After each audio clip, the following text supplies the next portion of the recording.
Stay on the goddamn path and be careful. Because if you start to mess around and you deviate, especially if you know that you're deviating, things are not going to go well for you.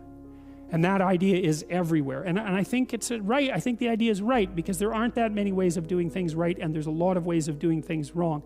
And if you do things wrong, the consequences of doing them wrong can be truly catastrophic. You know, one of the things I learned from reading Viktor Frankl first, but then Alexander Solzhenitsyn, who I think did a deeper job, was that, and Václav Havel thought the same thing, that these people were very much trying to understand what happened in places like Nazi Germany and in the Soviet Union. Solzhenitsyn's Gulag Archipelago is a particularly good analysis of what happened in the Soviet Union.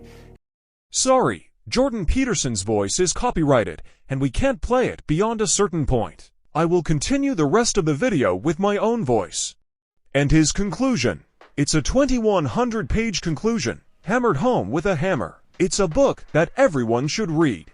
It's like reading a 2100-page screen, because that's basically what it is. First of all, he documents just how terrible things were in the Soviet Union between 1959 and 1999. No matter how terrible you think they were even worse. Everyone lied.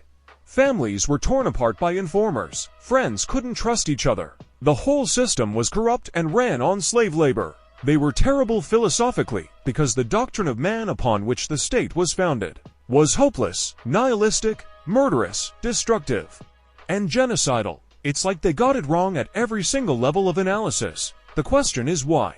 Solzhenitsyn's answer, and to some degree Viktor Frankl's answer as well, along with Václav Havel, Nelson Mandela, and Gandhi, all ended up in the same conceptual sphere. The answer was because individual people lived crooked lives, swallowed lies, and didn't stand up for the truth. The corruption spread from each individual, pulling the entire state mechanism into that corruption and making everything hell. Other theories mention obedience, like the Milgram idea. Circumstances can make people obedient to pathological orders. Blaming a minority of bad people for Nazi Germany or the Soviet Union is not accurate. The Nazi ethos permeated every level of society. From the familial to the leadership, the same thing happened in the Soviet Union.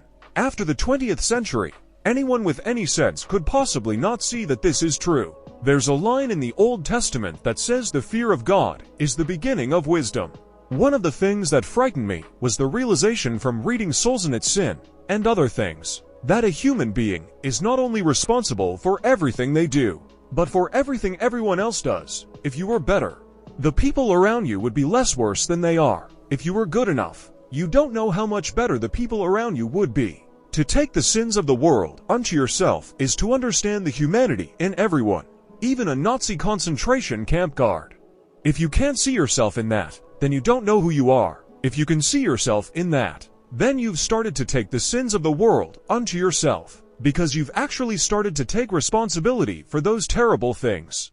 The motif of the motto of the Holocaust Museum in Washington is "We must never forget." You can't remember what you don't understand, and you will forget what you don't understand. What you're supposed to remember about the Holocaust is not just the 6 million deaths, but what people can do, and you're one of them. If you don't understand that, you could do that.